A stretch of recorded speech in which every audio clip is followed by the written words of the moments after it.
সন্তানের চোখে বাবাই হচ্ছে সুপার হিরো। শৈশবে বাবার আঙুল ধরে পথ চলা শুরু, এরপর কৈশোরের দুরন্তপনা থেকে খেলার মাঠ, সবখানেই বাবা একজন ভালো সঙ্গী। বাবার সাথে সন্তানের বন্ধন আরও দৃঢ় করতে ভিন্ন এক উদ্যোগ নিয়েছে এসএসসি 97 ও এইচএসসি 99 ব্যাচ। তারা আয়োজন করে বাপ বেটা ফুটবল ম্যাচ। প্রতি দলে 8 জন করে খেলোয়াড়, 4 জন বাবা আর 4 জন ছেলে। বাবার সাথে একই দলে খেলার সুযোগ পেয়ে উচ্ছ্বসিত ছেলেরা। আমার আব্বু যেহেতু আছে গোলকিপার হিসাবে, I have a faith on my father that আমরা জিততে পারবো, so I will try my best.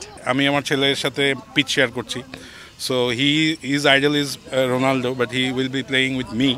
But আমি আজকে যেমন গোলকিপিং করছি ওর হয়ে, একসাথে একই টিমে খেলছি। This is really special. বাবা যে টিমে খেলবে তার ছেলেও একই টিমে খেলবে, এবং অপোজিট টিমে হচ্ছে বাবা যে টিমে ছেলে একই টিমে।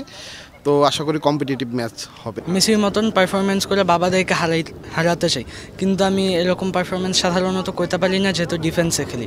মাঝে মাঝে চান্স পেলে উপরে যাই, তখন পারলে ড্রিবলিং করি। 65% পর্যন্ত বিদ্যুৎ বিল সাশ্রয় করে আপনাকে রাখে প্রশান্তিতে। ওয়ালটন ফ্যান হাওয়া বদলে দেয়। ফুটবল বাঙালির প্রাণের খেলা। নতুন প্রজন্মকে মাঠের ফুটবলের সাথে পরিচিত করতে এমন আয়োজন প্রতি মাসেই চান খেলোয়াড়রা। আমরা আজকে আমাদের বাবাদেরকে হারাবো আর আমরা জিতবো। আমার জানা মতে বাংলাদেশে হয়তো এরকম আসলে কোথাও যে বাপ বেটা ম্যাচ হয়েছে কিনা আমার জানা নাই। তো আমি আশা করব এই যে নতুন প্রজন্ম আসছে, নতুন যে জেনারেশন, তাদের মাধ্যমে যে ফুটবলের যে প্রেম, যে মমতা, যে ভালোবাসা, যে উল্লাস, উন্মাদ, এটা ছড়িয়ে পড়ুক বাংলাদেশের প্রতিটা ঘরে ঘরে। আজকের এই ম্যাচটা হয়তো আজকে থেকে 10 বছর 15 বছর পর আমাদের এবং আমাদের বাচ্চাদের সবার স্মৃতিতে একটা ডিফারেন্ট একটা কিছু হয়ে থাকবে। সো ওই জায়গা থেকেই চেষ্টা। সো বাচ্চারা তো খুব সিরিয়াস, আমরা বাবারা একটু টেনশনে আছি। মাঠের বাইরে থেকে নিজের সন্তানদের সাপোর্ট করেছেন মায়েরা। এমন ভিন্নধর্মী খেলায় তারা নিজেরাও অংশগ্রহণের সুযোগ চেয়েছেন। আমাদের চাইল্ডহুডে কিন্তু এগুলো ছিল, তো এখন এটা মিসিং, সেটা এনশিওর করছে। এটা শুধুমাত্র ফুটবল খেলাটাকে সামনে এগিয়ে নিয়ে যাচ্ছে তা না, এই যে একটা সোশ্যালাইজেশন, এই যে বাচ্চাদের জন্য যে এই যে ফিজিক্যাল যে স্ট্রেংথটা ওদের হচ্ছে, এবং ওরা যে ওদের এজ গ্রুপ এবং সিনিয়র জুনিয়র সবাই একসাথে হচ্ছে, এটা আসলে আমরা কি বলবো, এটা আমাদের হিলিংয়ের একটা জায়গা। এটা খুবই রিফ্রেশিং এবং এটা খুব ওই পজিটিভ এনার্জিটা আমাদের দেয়।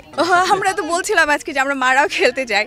এখন মাদের আসলে ফিজিক্যাল স্ট্রেংথ বলেও কিছুটা থাকে, আমরা হয়তো এখন অতটা ক্যাপেবল না, বাট আমাদের নিশ্চয়ই আমাদের ফ্রেন্ডদের নিশ্চয়ই এটা কোনো একটা প্ল্যান থাকবে মাদেরকে নিয়ে কোনো কিছু করার।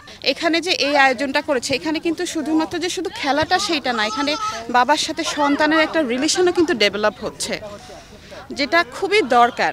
সোশ্যালাইজেশন তো অবশ্যই দরকার, এই রিলেশন বিল্ডআপটাও খুবই দরকার। তুমুল প্রতিদ্বন্দ্বিতার এই ম্যাচে নীল দলকে 4-3 গোলে হারিয়েছে লাল দল।